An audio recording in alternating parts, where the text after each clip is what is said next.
had a coworker who I did not get along with, and simply because I didn't give her a chance. And I kind of dismissed her right away, based on, I don't know, just little quirks, I guess. I'm not sure what it was, but then there was one day where both of us stayed late, and we started talking. And we realized that we had so many similar life experiences, childhood experiences, and we talked for hours. And she is now one of my best friends. I labeled her right away, instead of embracing her and trying to figure out who she was. And so when I realized that, she's not this, she's not that, she is me too.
Our lives are often filled with worry and chaos as the media propagates one negative story after another, bringing divide and tension within topics such as politics, religion, and race relations. These stories fuel hatred and confusion while people continue to live in fear. Yet through all this negative energy, many are delivering messages of wisdom and hope, encouraging positive change, and that's something I'm aiming to do. My name is Roger Brooks, and I'm hopeful for our future, but we must be the change and not be a spectator in life, looking from the outside in. For as long as I could remember, I've been fascinated by people's stories. Stories speak to us, and since the beginning of time, the human race has prospered by passing down wisdom told through the essence of story. It's a way for people to aspire to become the hero they know they could be, seeing their higher self through the wisdom of others. What started out as a hobby has quickly turned into my life mission, and as I deliver a new guest each Sunday, I'll aim to prompt the questions you may be thinking, and through the power of listening, I'll allow the guest to speak and articulate their points of view in order to give you the headspace you need to realize your own hero's journey. We are one race. We are one people. Help spread the word about American Real, and together, let's make great stories go viral to inspire, enlighten, and empower those we love and the masses we hope to reach.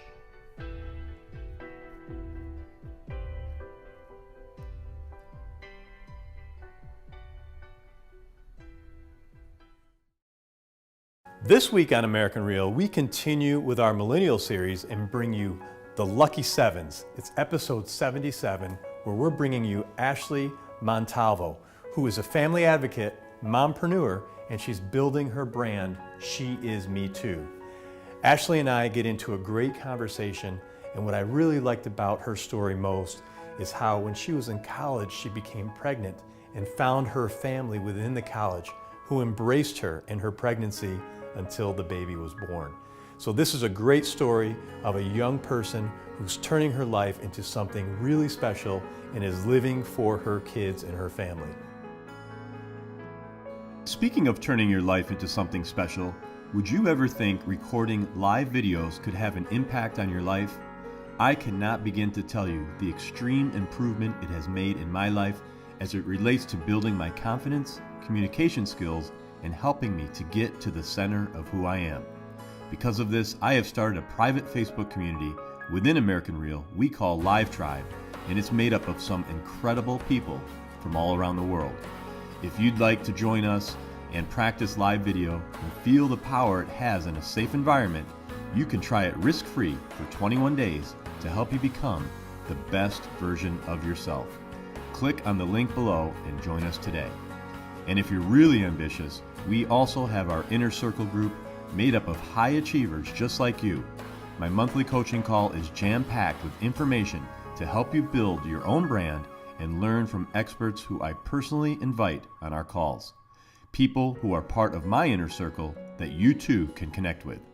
Check the show notes for more information. So sit back, relax, as I welcome Ashley Montalvo.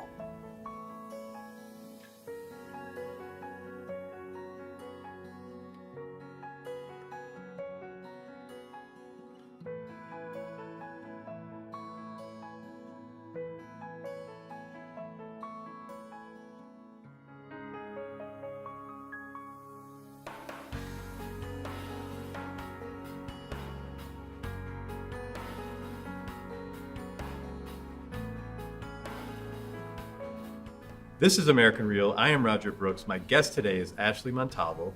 You are a family advocate for the Family Enrichment Network and have worked with children, specifically those with special needs, throughout your career. You currently are enrolled at NYU Online for mental health counseling. You're involved in church ministries, and you're a mompreneur, being a mother of two. You have a passion to help teens and young adults find their purpose, pursue their dreams, make positive life choices, and affect change in their community. You are part of our Millennial Series, highlighting high-achieving millennials. Ashley, welcome to the show. Thank you.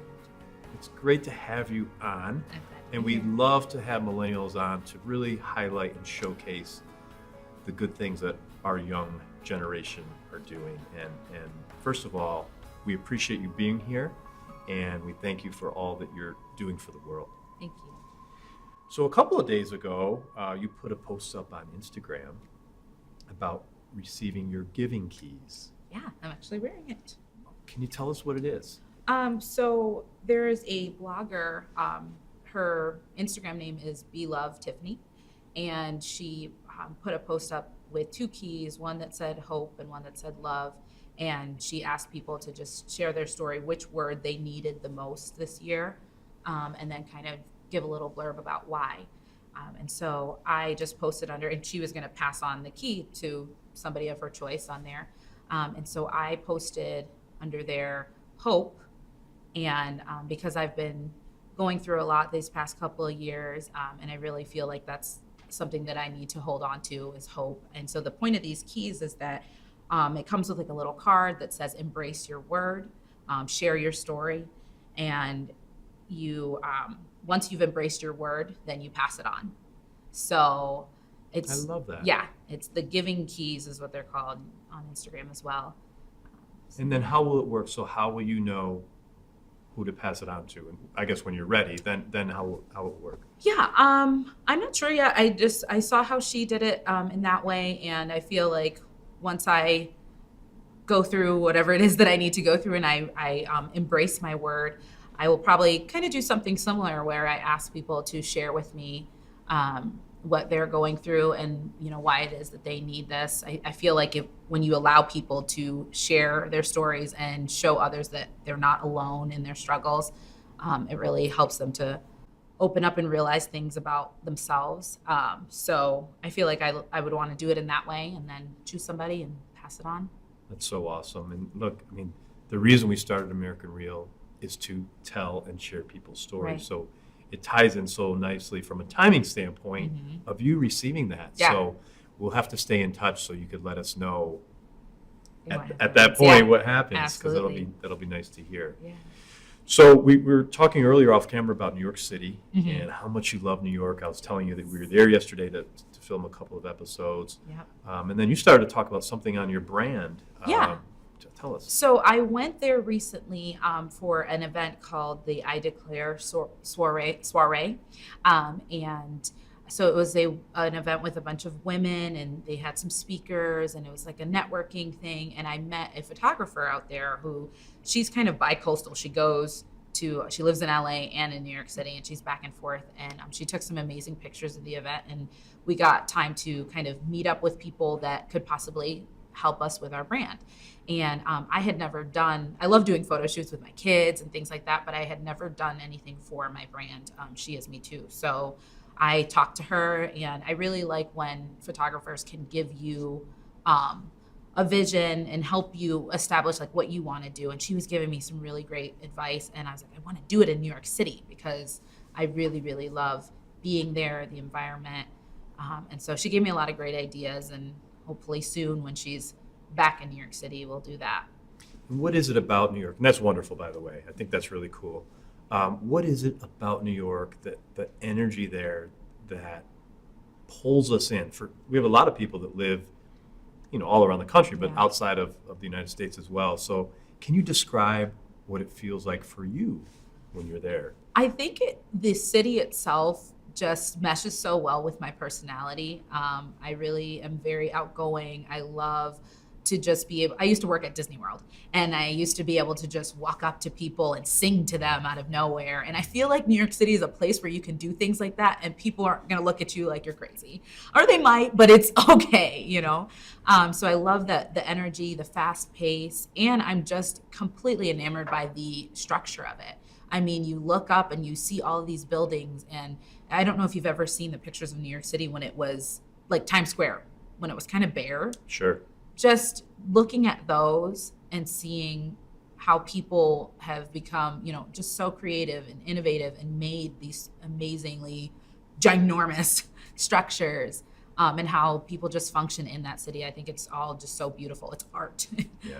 No, I totally agree. And let's segue into your She Is Me Too. Okay. What is that? How did you come up with the name? Tell us about it. Okay, so I've been writing kind of my whole life. I realized in college that I really enjoyed writing essays, which was strange, but I just knew that it was because of my love for writing. So I knew that I wanted to do something with writing, but I wasn't sure what that was yet. And then a friend of mine, a coworker of mine, took me to a conference called Women of Faith.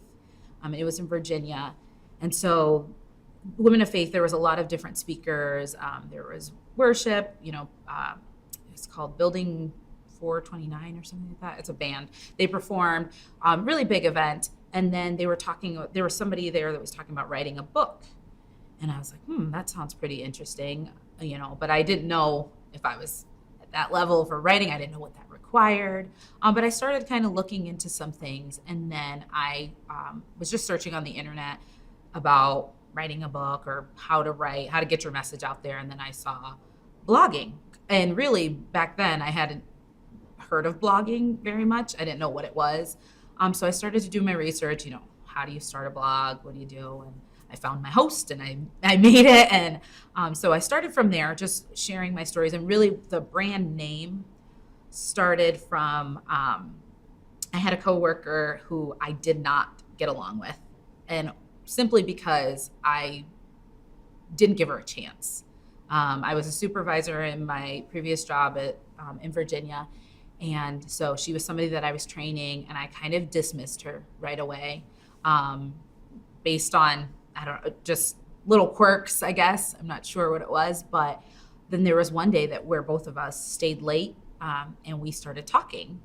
And we realized that we had so many similar life experiences, childhood experiences, some of our family members that were very similar in personality, that kind of thing. And we talked for hours. And she is now one of my best friends. And I thought, wow, I would have missed out on this opportunity, on this friendship, this lifelong friendship, because I just wasn't willing to give her a chance. I labeled her right away instead of embracing her and trying to figure out who she was. And so when I realized that, she's not this, she's not that, she is Me Too. So that's where that came from. That is so awesome. Thank you. I love that. So that's now your brand. That is, yeah. And when you talk about that, I can't help but think about when you say labels, especially, that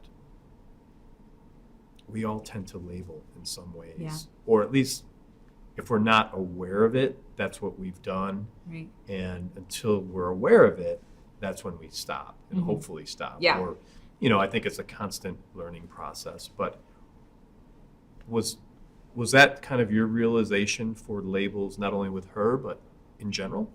Yeah. And it's hard because obviously nobody's perfect. I'm not perfect. So, but that was the moment where I made myself aware of it so that when it happens again, I try to, check myself, give her a chance, or, maybe there's something else going on. Always kind of giving people the benefit of the doubt, because at the end of the day, some people aren't going to get along. It's not a perfect world where everybody's just going to be harmonious, but it really gave me a heightened awareness of, I'm not giving this person a chance. I'm judging them before I know them.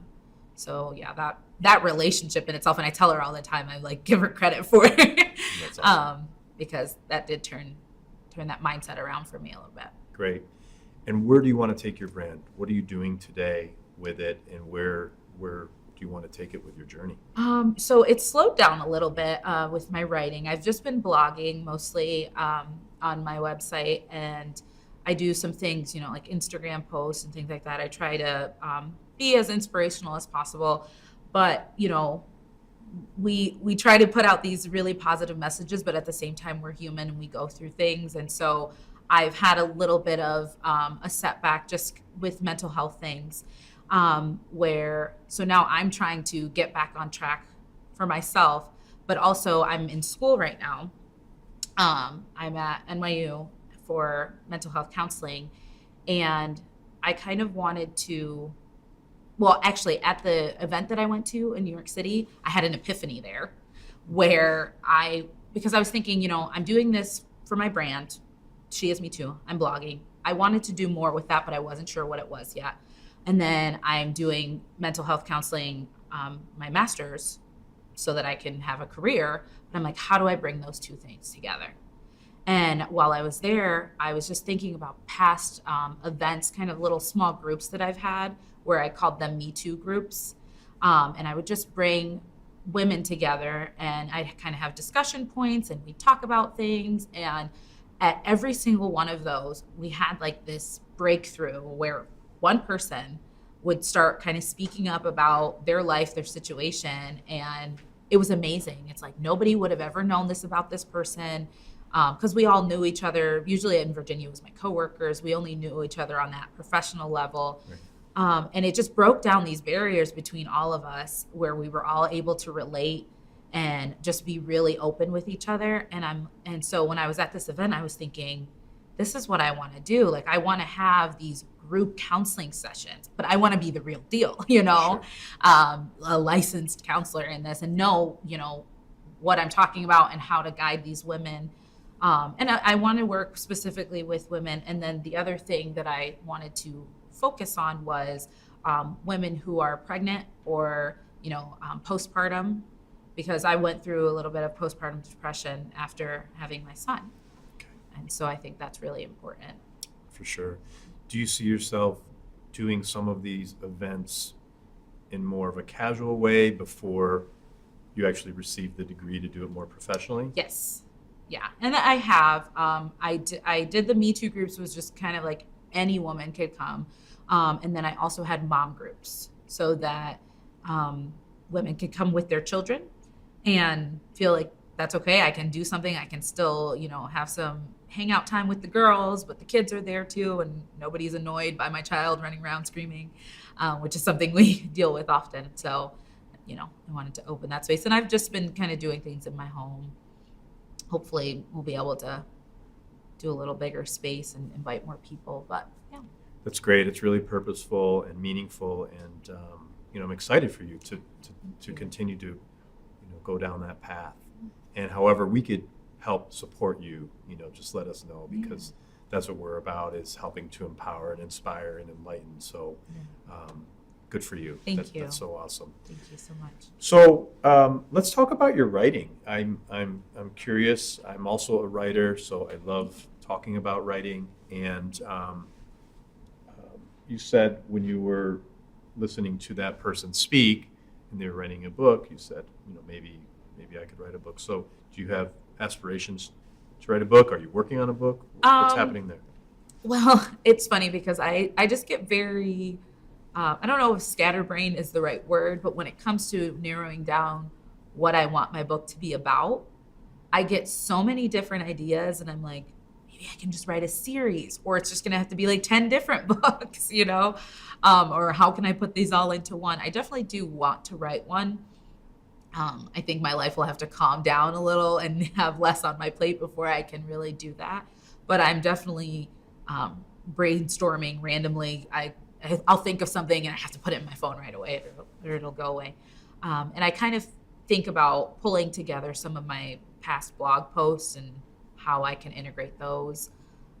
Because really, ultimately, I want to write something about my life, the journey that I've been on, because I'm only 28, but I have been through a lot of things that I feel like would help other people if they heard about it. That's right. So. Well, that's great. And again, I wish you success there. Thank you. Because that's really exciting if you could write your first book. Yeah, I love that. So tell us about the Unchained Truth. Is that part of your brand? Yeah. Well, that was the tagline of my blog at the beginning. And it kind of is true to what it still is. So it was me, at first I was just sharing my personal stories. And like I said, I've been through a lot of things. And I was a little nervous about being that vulnerable. And then I just thought, no, somebody out there needs to hear this. The unashamed truth. I'm not holding back. Because that's life. That's what people go through, right. And so many times people are going through things and they are so closed off about it, or they isolate themselves because they think I'm the only one, or this is just too far gone where nobody's going to understand what I'm going through, And so I made it a point to share those things openly, and I received such amazing feedback with that.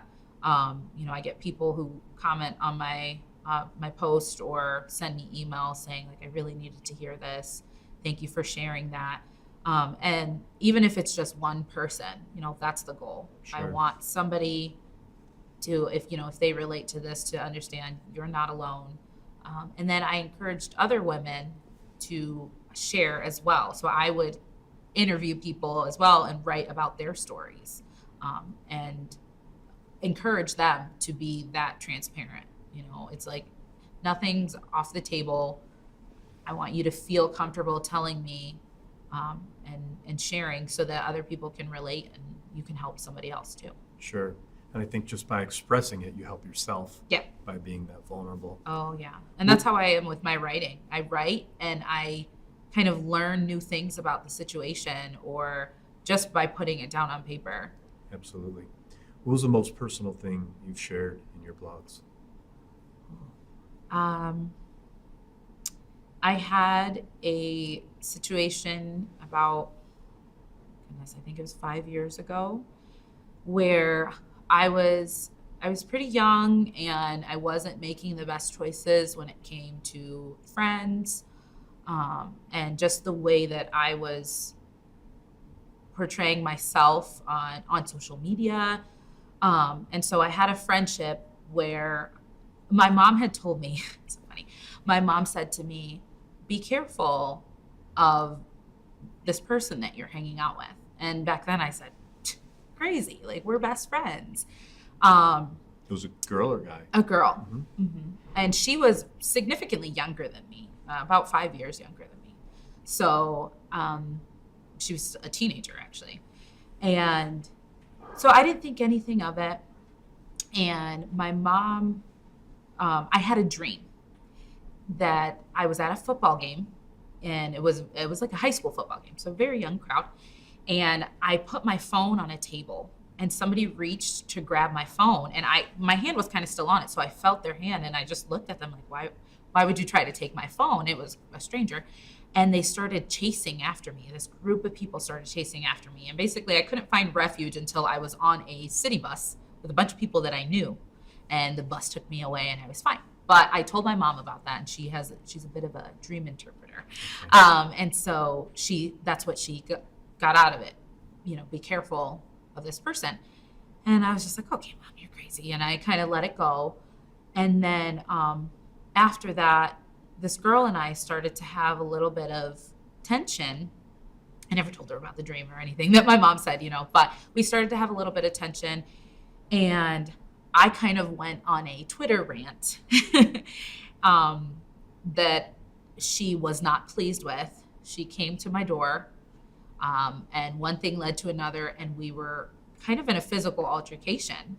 And what happened was her fiance got in the middle, and he knocked me to the floor, and he hit me several times in the face. And the strange thing was, back then when I was in my apartment, as I'm listening or doing this Twitter rant, I'm listening to the song Word of God Speaks by Mercy Me, right? It's a little contradictory, right? Yes. I'm having this angry rant on Twitter, and I'm listening to this powerful Christian song. But anyway, so all that happened. And this was in your apartment? Yeah, well, I was in my apartment. We stepped out. There was like a little boardwalk in between our apartments. So that's where it actually took place. My daughter was in her room. She was about 2 years old. She was in her room. She woke up, heard everything, was screaming, crying. She saw it happen. I mean, I don't know what she remembers. She was 2. But anyways, I had to go to court for this because they pressed charges against me. I had to just go through a lot of different things. And on my way to the courthouse that morning, I turned on the radio and Word of God Speaks came on. And I cried. It was just a really humbling experience. I'm not saying that this man was right for hitting me or anything like that, but I felt like first of all, that Twitter rant should not have happened, obviously. But, the words of that song, Word of God Speaks, it says, the last thing I need is to be heard, but to hear what you would say. And I think I was just too focused on, I'm right, you're wrong. I need you to hear what I'm saying. And that was the purpose of that Twitter rant, even though I was hurting someone by doing that. Yeah. And so it changed my world in that moment. And that song came on my way to court. It was just like, God, I see what you're doing. I hear you now, and I'm not going to say a thing. And when I got to the courthouse, their lawyer came out and said, we'll drop our charges if you drop yours, because I had pressed charges against the guy. And part of me was like, no, he deserves to pay for what he did.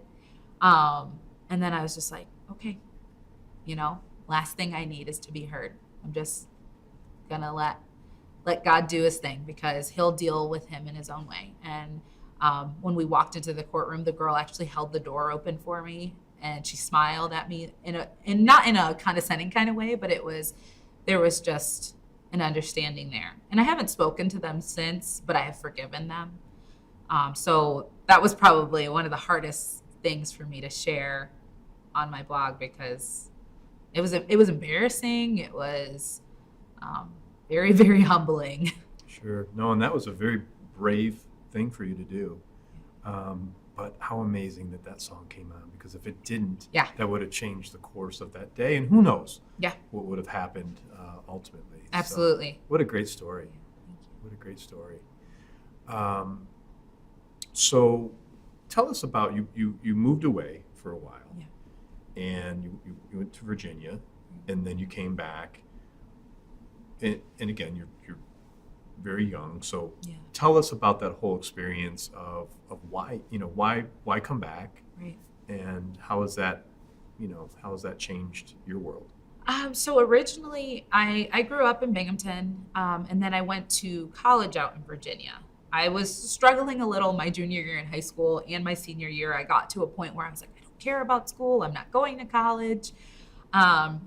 So I wasn't even applying for schools. I was really late on that train. And then finally my mom and everybody in my high school, like the counselors and the principals, are like, this is not like you. What's going on? So I ended up applying to a few schools. I went to a college fair, and I was walking around, and the type of person that I am, I did not care about any of their academic selling points or anything like that. I was just looking to talk to a person. So I went and I saw this table, and it said Bridgewater College. And there was a guy who was he didn't say anything, but he was he was welcoming. I don't know. So I walked up to him and he just sold me on that school. I'd never heard of it in my life. I didn't know where it was, but I was like, that's the one. So I ended up applying to Bridgewater College, which is in Virginia, about 6 hours down 81. And I wrote my personal essay was a poem, which I loved that they accepted that, because I thought, okay, this is definitely a kind of school I want to go to. Sure. But when I got accepted, I thought there's no way my parents are going to let me go to this school. It's so far away. And I had a pretty, I wouldn't say sheltered, but we had rules. And so I didn't think that my parents were going to let me go that far away from home.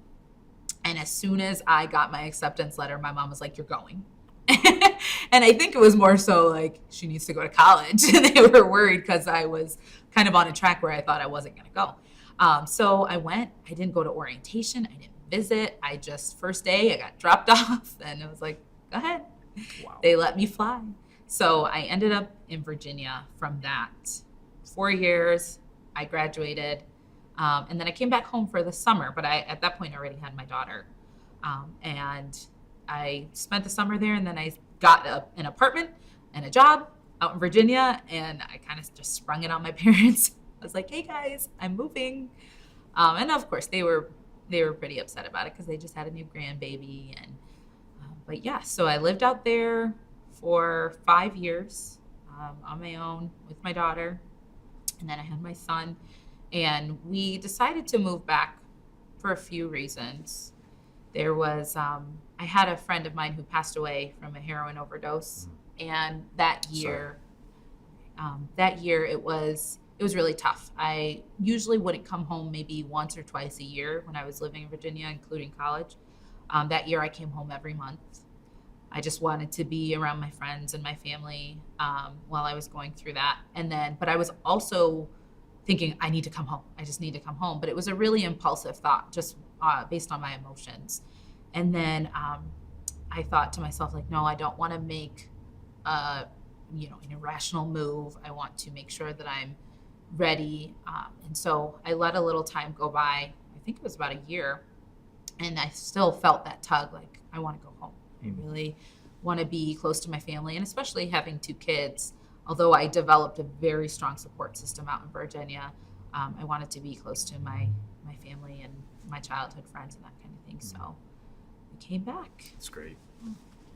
And let's talk about the Johnny Stringfield Scholarship Fund. So yeah, that's my friend that passed away. He was doing a lot in the community. There's a group called I'm Dope Without Dope, and he was one of the co-founders of that. So even through his struggle of addiction, he was really trying to help other people. He was trying to stop anyone from even picking up the drug in the first place, because he realized that this is not what I want for my life. He was trying to get help, but at the same time being that person to share his testimony and put it out there and help other people that were going through similar things. So after he passed away, I was still out in Virginia and I was coming home, but I was thinking, if I can't go back home, how can I help from far away? And so I had in mind to do a scholarship fund for Binghamton High School. And I researched that. How do I make that happen?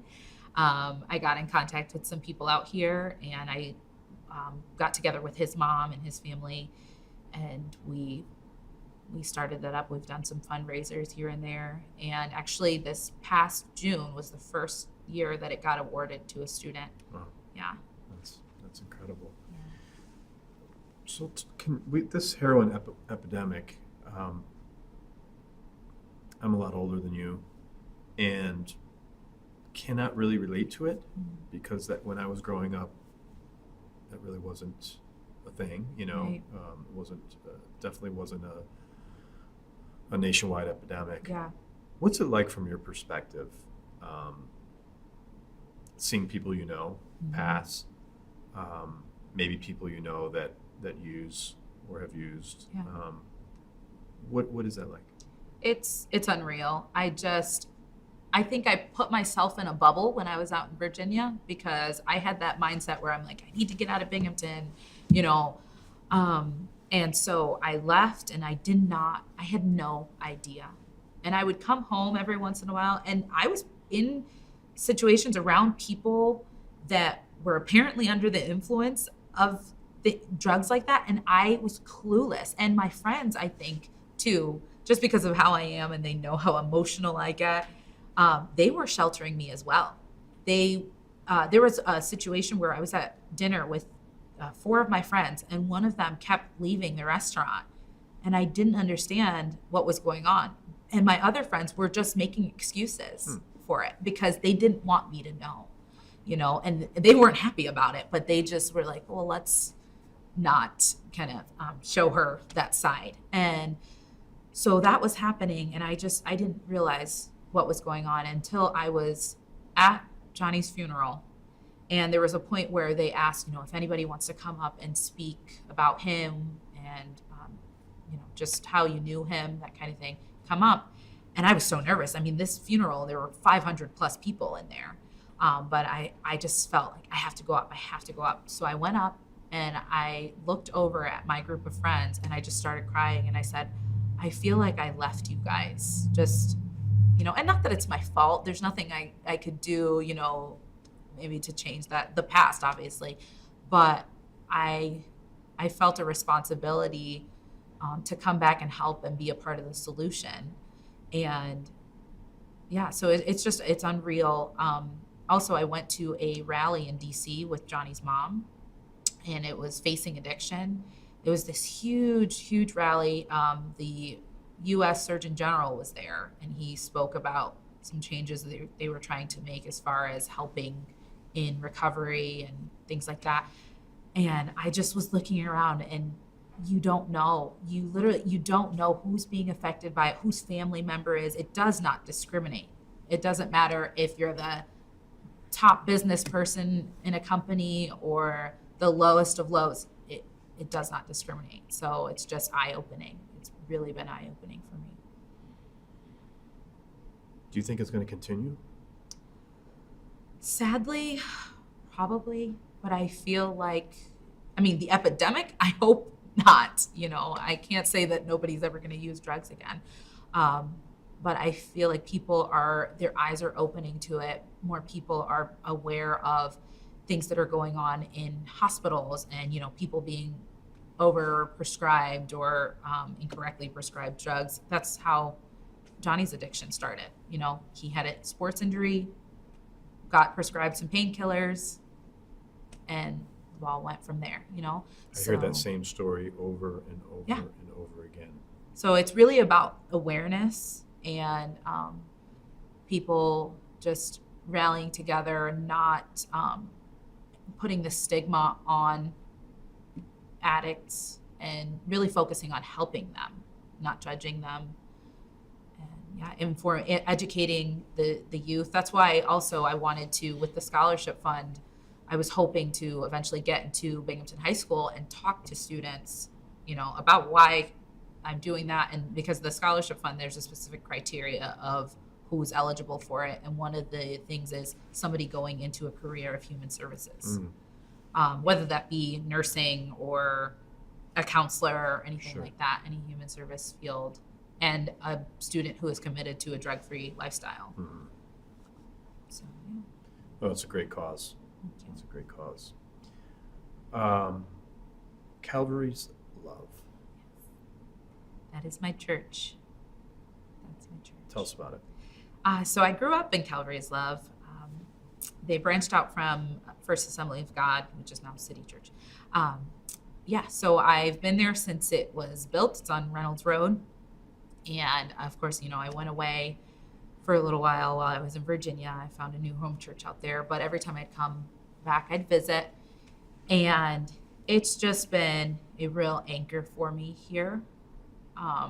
My pastor is, he's my spiritual father, really. When I first had my daughter, I was going through a lot of things, and I was ashamed, and I hid from him.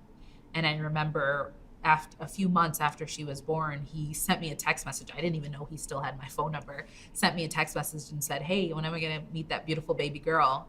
And I cried because I said, I was running from this man and he's just waiting for me, open arms. It's just Christ-like love, you know? And so I went back and I've been there ever since. And when I came home, it was really crucial for me because I was going through those issues with depression and things like that from what happened with Johnny and just different things in my life. And I came to Calvary's Love and got immediately hemmed into small groups, and just trying to be as active as possible, because that was the environment that I wanted to be in order to improve my wellness altogether. So that was really crucial in my move back home, being at that church. And what's your involvement there, say week to week? How much time are you spending there? What are you doing? So it's a little less now that I'm back in school, but I do nursery on Wednesday nights. I'm working with the babies. I sing on some Sunday mornings. I'm really involved in the small groups, and yeah. And are you getting your kids involved as well? Oh yeah, my daughter loves. So I feel really bad because we've been missing Wednesdays because I have class now, and just last Wednesday she was like, "Mom, can we go to church tonight?" So I love that she's asking, and she really loves being a part of it. And then another thing I do, I sing on Tuesday nights for a group called Live Free, which is helping recovering addicts, people that are dealing with codependency or after abortion, that kind of thing. So, which I didn't even know. When I got asked to sing for Live Free, I had no idea what Live Free was. Even to the moment that I stepped in there and we were in our prayer circle right before service was supposed to start, and they're all talking about different things, and I'm looking around and I'm like, I was supposed to be in this room, just because of, you know, my passion for helping with recovering addicts and things like that. So what when you think about your faith, what does it mean to you at the deepest level? Oh, it's everything. Like I said, it's an anchor, just like my church has been. It's my anchor. Christ is my center, and I've struggled with that. You know, I grew up in the church, and so I'm sure other children who grew up in the church can kind of attest to this, that want to kind of rebel. And I did that, but I always had a praying mother and a praying father as well. And I would come back, and that was the best place for me to be. You know, I couldn't find my joy anywhere else but through my faith. And it's taken a lot of mistakes, a lot of experience to realize that, but it always comes back to my faith. How important is gratitude in your life? Just giving thanks for things. Oh yeah, it's important. I read this, it was like a meme or something that said, if you only had what the last thing that you gave God thanks for, what would you have? You know? And so I think about that every time I pray with my kids at night, and it's almost like the silliest thing, because I try to like cover everything because I want to, and I want to show my children to be grateful. And, you know, I even say, I thank God for my car and my house, even though it's material things. I'm grateful that I have this, because some people don't, and it can be a struggle. Just the little things. I think it's so important to be grateful, and for me to teach that to my children. Yeah, it really is. Yeah. Who's Carmen Sandiego? She's a fictional character. Tell us about her. She's very mysterious, and that's so funny that you brought her up. It's my red jacket. No. Yeah, she's a fictional character from my childhood. That you created? No, I did not. Who created her? Oh, she's a fictional character. She's on TV. Oh, okay. I'm sorry. Okay. Yeah. So that's so funny. Yeah, she's on TV, and actually one of my favorite actresses is now playing her in a movie, and so I always say, I joke around because I have this red jacket and everybody loves it. They're like, red's your color. So I wear that jacket and I'm like, I'm Carmen Sandiego. I actually think that she's not the best role model. I don't know. Maybe your alter ego? Yeah. She's spicy. And so anytime I have my red lipstick and my red jacket, I'm like, okay, I'm Carmen Sandiego. So yeah, that's who she is. And I like to go there. So probably my creative mind goes to Carmen Sandiego. Well, I noticed on your story. Yeah. You said you're obsessed with her. Oh, well, I'm obsessed with Gina. Okay. Yeah, she's who's playing her. I see. Yeah. Okay. So, and it's funny because Gina Rodriguez she's playing Carmen Sandiego, and then she plays a character called Jane the Virgin, and she's a writer, and she's a teacher, and so I've done teaching as well. And in the plot of it, she has this man that she meets, who she falls in love with, and he tells her she can't decide what she wants to do, and he tells her to be brave. And if she chooses to be brave, what would she be? And she chooses to be a writer. Isn't that great? So yeah, I love her. A lot in common. Yes. It's so strange. My college roommate, she told me to watch the show. She was like, she reminds me so much of you. And I've had so many people, which I don't agree with this, but so many people tell me that we look alike. And so, yeah, I love her. Cool. Let's talk about mental health. Yeah. That's a loaded topic, but I've had quite the journey myself, kind of struggling with depression and anxiety. When I was pregnant with my daughter, I chose to go to counseling because depression kind of runs in the women's side of my family. And I thought, okay, maybe I can do this as a preventative measure. I don't know how depression works, but I don't want to get it. And so I went to counseling while I was pregnant because I was having a really hard time just with relationships and my emotions and things like that. And it was really, really helpful. I could say that I did not experience postpartum depression after having her because, any woman who's had a child can tell you that childbirth is a very traumatic experience. Recovery after that, there's a lot that goes on.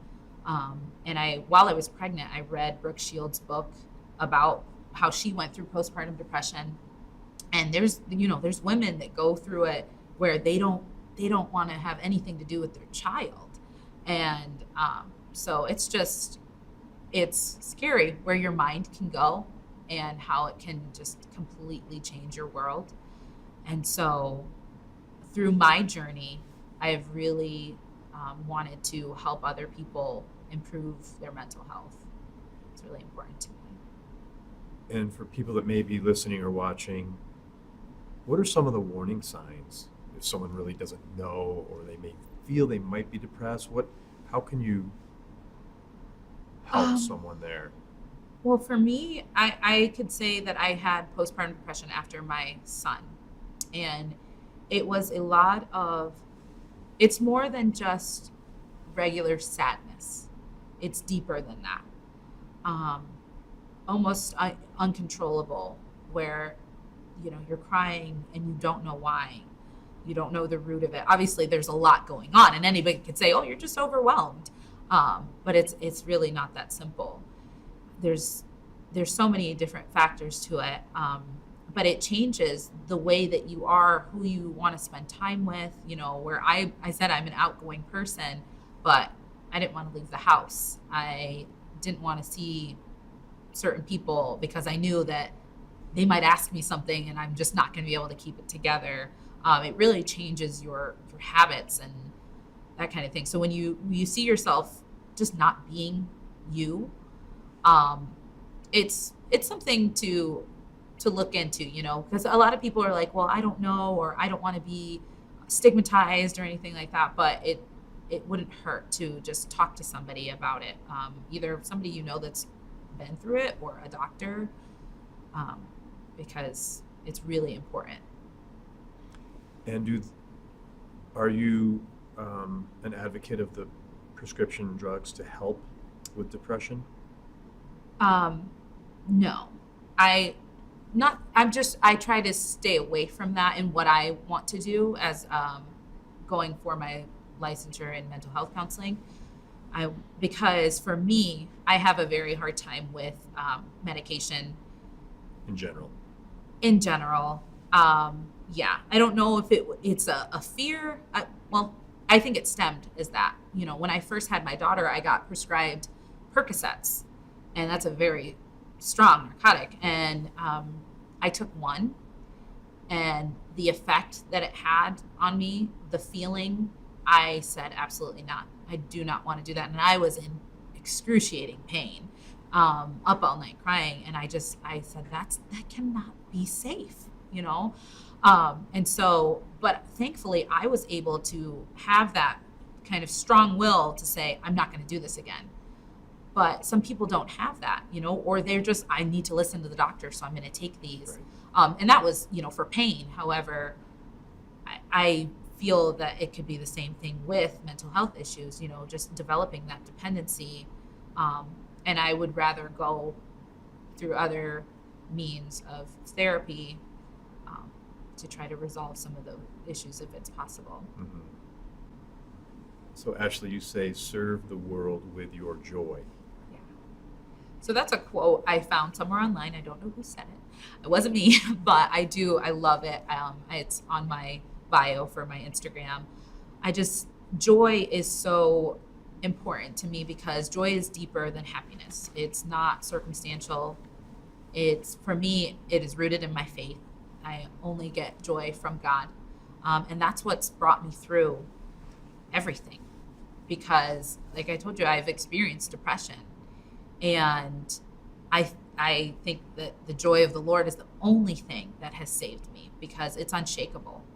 And, I love the personality that God has given me, this bubbly spirit that I have, but I have had dark days, And I used to be really hard on myself because if I had a bad day, everybody knew it because I came in and, I couldn't have a bad day. I was the person who would come to work and I had to set the tone for being really happy and excited and getting everybody on board, which I love doing that. But, at the same time, I'm human.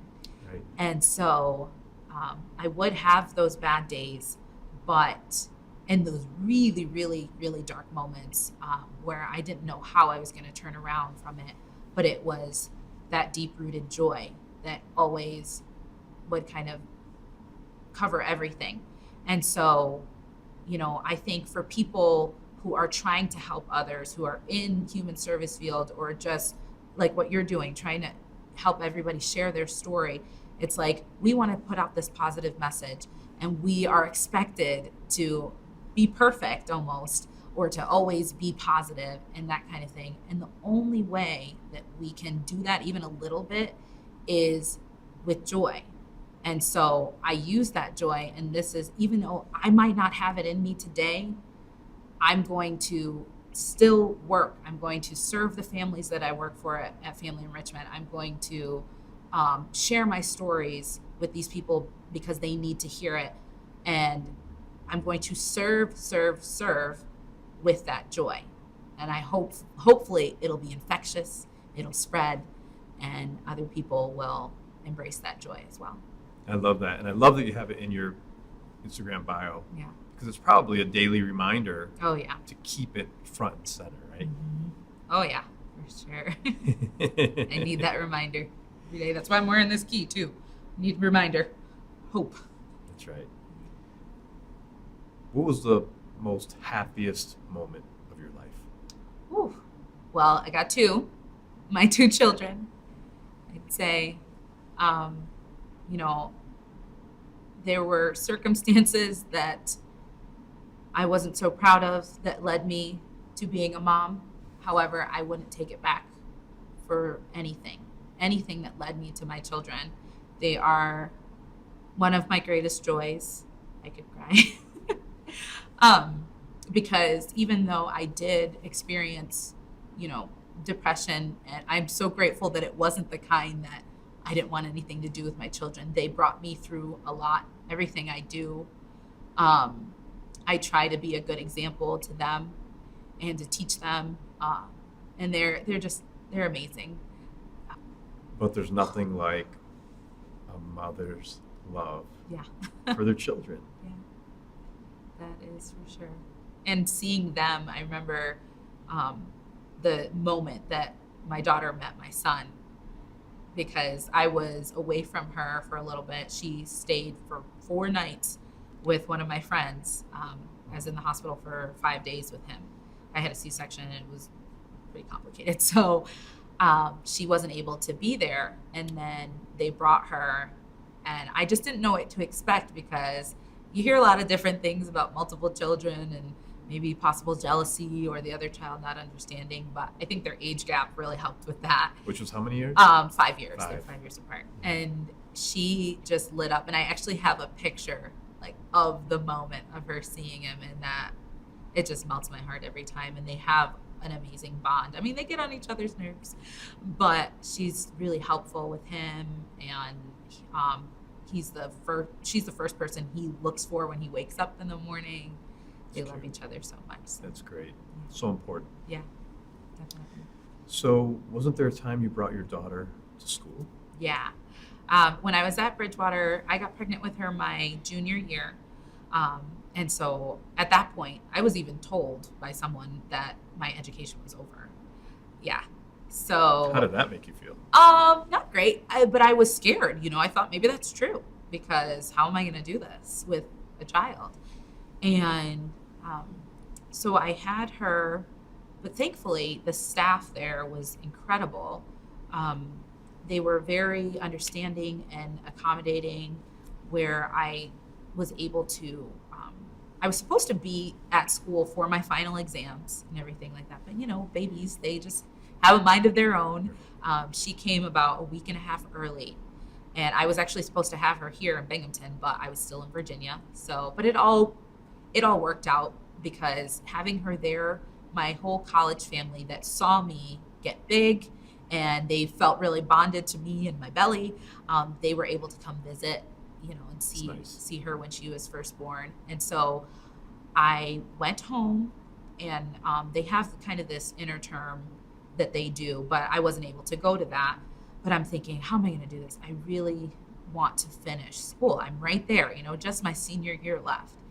And so what I did was, my college roommate from freshman year, we'd been really good friends for all those years. And then she wrote a letter to the dean requesting to live off campus with me so that she could help me.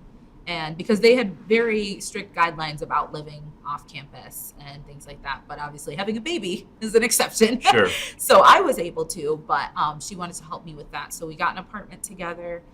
And the way that it worked was, every time I had a class, she didn't, and vice versa. So my daughter was the campus baby. She was on campus all the time. Everybody got to know her. She attended, I don't know, she should probably have her degree in psychology, because she was there. And probably other things. She sat through a 2-hour French class one time.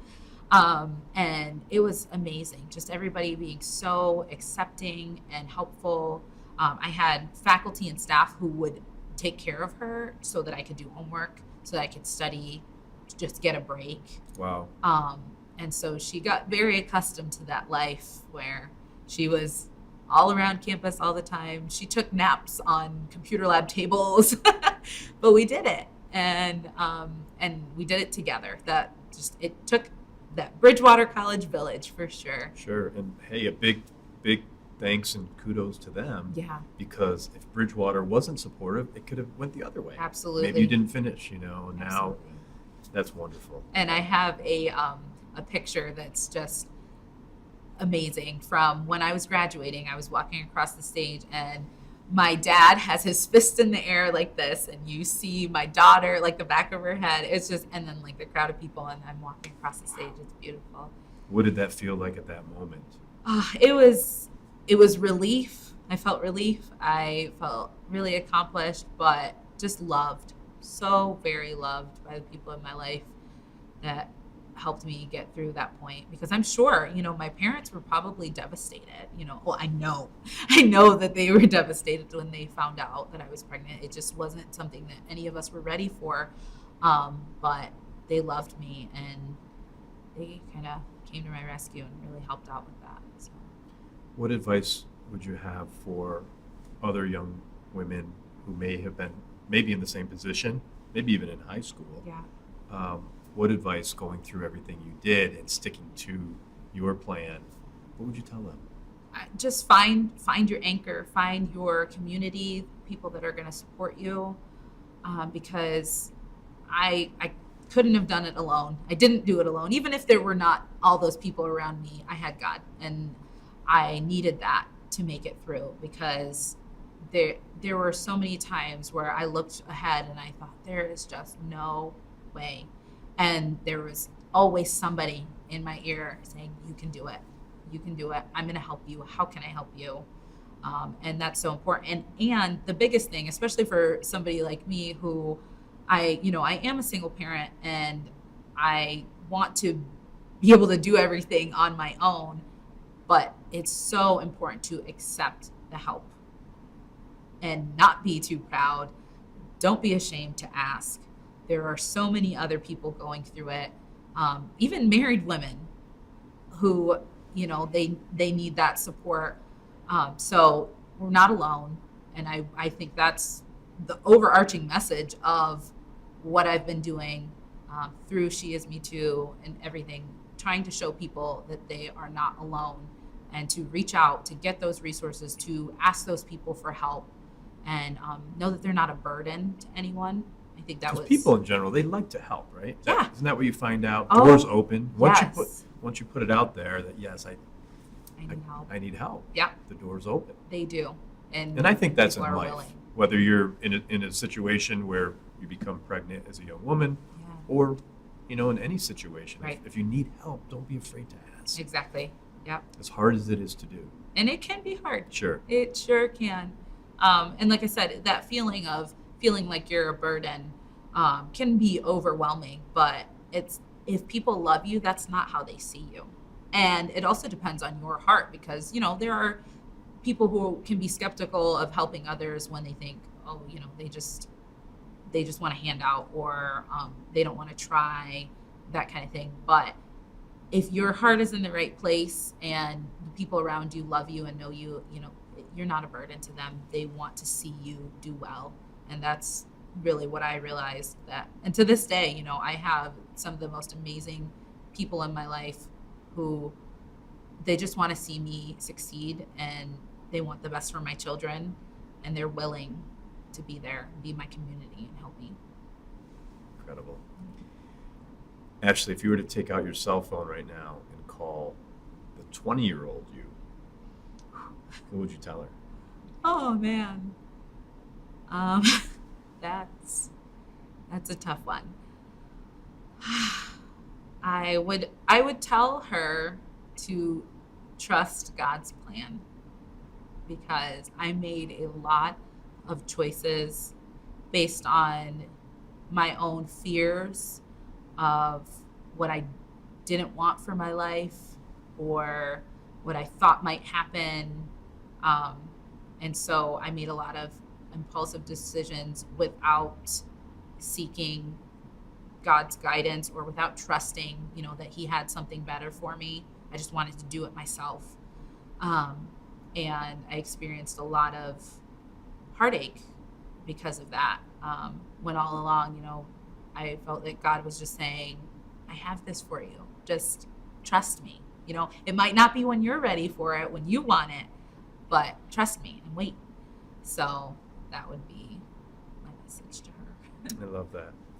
I interviewed yesterday David Meltzer in New York, and he's very inspirational.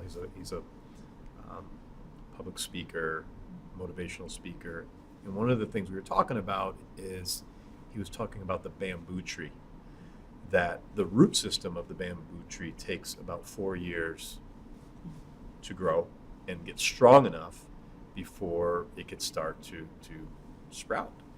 Yeah. But it's in that 5th year where it could grow 80 feet. Yeah.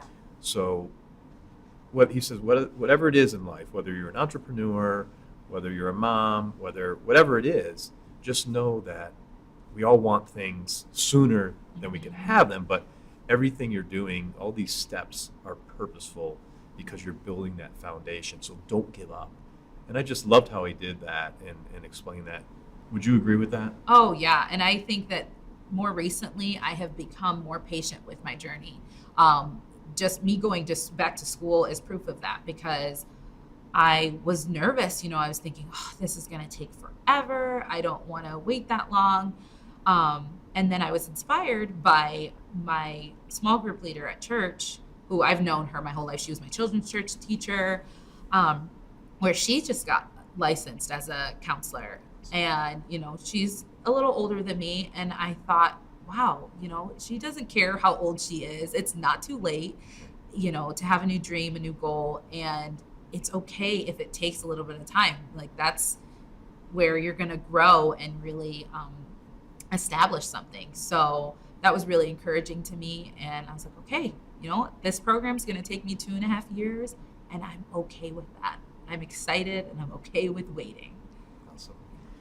Well, I see big things for you. You have a wonderful spirit. Thank you. And personality, and I can see how you light up not only the room but all the people around you. Where do you see yourself in 5 years? In 5 years, well, I want to still, I'm working at Family Enrichment Network, and I love what I'm doing there. Like I said, I'm currently a family advocate. I help families that we serve kind of get resources in the community, and just I'm the in-between person between the classroom and the families, helping them better their lives. So, I want to continue with that, because that also inspired me on my journey to mental health counseling, where I'm meeting with these families every month, and I feel like I'm in a counseling session sometimes, So I want to help them grow as well. And then I really want to expand my brand. Like I said, by then, 5 years, I will have my license, hopefully maybe having some like a She Is Me Too clinic or something. I don't know, Sure. Where I'm helping women with their mental health. Awesome. And last question before I let you go. Again, thank you for being here and sharing your story with us. It's very, very inspiring. You've been through a lot, and it's just nice to see that you're willing to put yourself out there to help others. Because at the end of the day, if we don't share those experiences, how could other people learn? Right. And I'm sure there were people along the way in your journey that helped you, and you're now reciprocating, by sharing your story. Yeah. So thank you.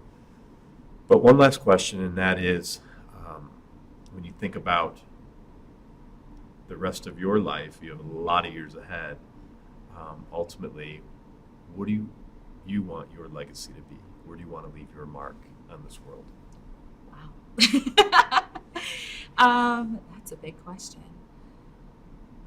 I think, again, it goes back to serving the world with your joy. That is, I want people to hopefully remember me for that. And my children, I want that same, whatever they become, I want that to be instilled in them, to always be servants, no matter what position you are in your life, whether you're a CEO or you mop floors, that you have a servant's heart. And it's not just about making money or, fame or anything like that, but what are you doing for someone else? So for me, that's huge, serving, and that I pass that on to my children. Awesome. Ashley Montalvo, thank you so much for being here, and welcome to the American Real family. Thank you. Thank you so Thanks. much.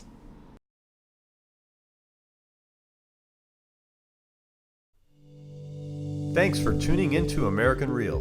Be sure to visit our website, AmericanReal.tv, or search for us on iTunes or YouTube for past episodes. While you're there, please rate us or leave us a review, as that helps others find our show. I am truly grateful and appreciate all of your support. At American Real, we're on a mission to help as many people around the world fulfill their dreams and obtain their goals. If you'd like to be part of our inner circle or want one-on-one coaching, check out the American Real Learning Academy, where we have self-help groups and courses so you can build the best you. We also have a new Facebook group where you can connect with high achievers from around the world. If you want to go even further, maybe you're determined to write your own book or launch your own podcast, contact me today to see if we could help. You can reach me through Instagram or Facebook, or email me directly at roger@americanreal.tv. And speaking of podcasting, our next course will be starting soon. So if you're interested in launching your own podcast, join me and Podcast Your Passion. I'll take you through my 8-week course where I'll mentor you to build a world-class podcast.